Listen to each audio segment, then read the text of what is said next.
Voice, आज की आवाज। इंदौर पुलिस ने कड़ी मशक्कत के बाद पंजाब से दुष्कर्म के आरोपी को गिरफ्तार किया है। आरोपी पुलिस को कई बार चुनौती दे चुका था।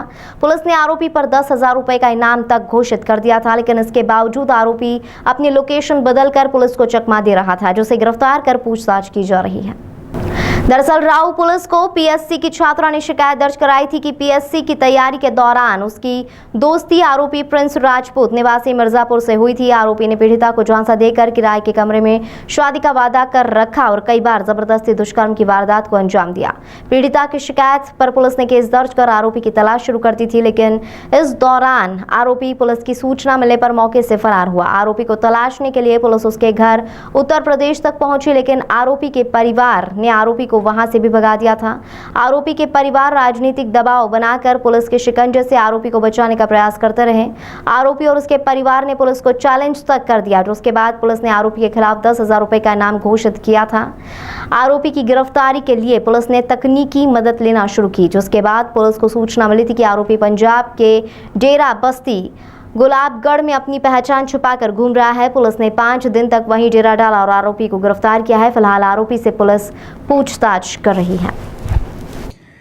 इसमें राऊ थाना क्षेत्र के अंतर्गत एक अपराध 2022 में पंजीबद्ध हुआ था, जिसमें फरियादिया के साथ दुष्कर्म करना और SC/ST की विभिन्न धाराओं में अपराध पंजीबद्ध था। इसमें जो मुख्य आरोपी था प्रिंस राजपूत, ये यूपी में बिदौनी का रहने वाला था। यहाँ पर UPSC की तैयारी करने के हिसाब से यहाँ आया था और फरियादिया भी UPSC की कोचिंग में ही उसकी मुलाकात हुई थी, जिसके बाद उसने ये अपराध कारित किया था। पिछले 1 साल से अधिक समय से इसको अरेस्ट करने का प्रयास किया जा रहा था। करीबन 5 बार टीम जो है वो बिदौनी गई, परंतु राजनीतिक परिवेश से होने के कारण और परिवार की अच्छी राजनीतिक पकड़ होने के कारण यूपी में बहुत ज़्यादा सफलता नहीं मिली। अमूमन ये जब हमने घरों में दबिश दी तब भी हमें घरों पे नहीं मिला। जहाँ इसके रहने के ठिकाने थे वहाँ पर भी 2-3 बार दबिश दी गई, परंतु कुछ भी हाथ नहीं लगा। फिर इसके हम लोग को एक सूचना प्राप्त हुई और ये सूचना हमें जब हमारी डिजिटल जन सुनवाई चल रही थी उसमें महिला के द्वारा दी गई, जिसमें इस आरोपी का एक आधार कार्ड नंबर उसने दिया, जो उसका कहना था कि इसने पहले कभी उसको बताया था। उस आधार कार्ड के माध्यम से हमने पता लगाया कि क्या इसमें कोई नई सिम चालू हुई है या नहीं। तो इसमें पंजाब की एक दुकान में 6 महीना पहले एक नई सिम परचेज़ की गई थी, जो कि तुरंत यूज़ करने के बाद बंद कर दी गई।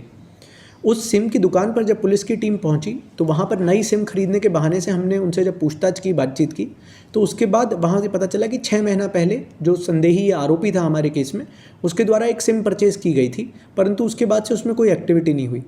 सिम परचेज़ करने के लिए जो उसने एक ऑल्टरनेट मोबाइल नंबर दिया था, वो एक वहीं पंजाब के लोकल आदमी का था, जो कि एक फैक्ट्री में काम करता था।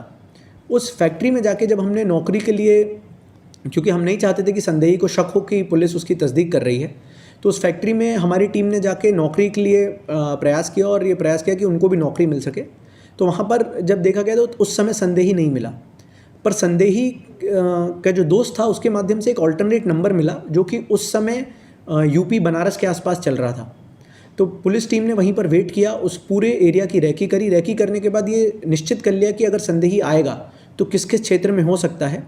फिर उसके बाद इंतज़ार किया। करीबन 15 दिन बाद जब संदेही वापस पहुंचा तो फिर नौकरी मांगने के नाम से पुलिस के 2 कर्मचारी थे, उन्होंने फैक्ट्री में अंदर गए, वो रहे। जब आरोपी की संदेही की जो शिफ्ट शुरू होने वाली थी तब वो मिला, उसको वहाँ से फिर पकड़ा, फिर उसको पूछताछ के लिए लेके आए, फिर उसकी विधिवत गिरफ्तारी कर उसको अब न्यायालय में पेश किया जा रहा है।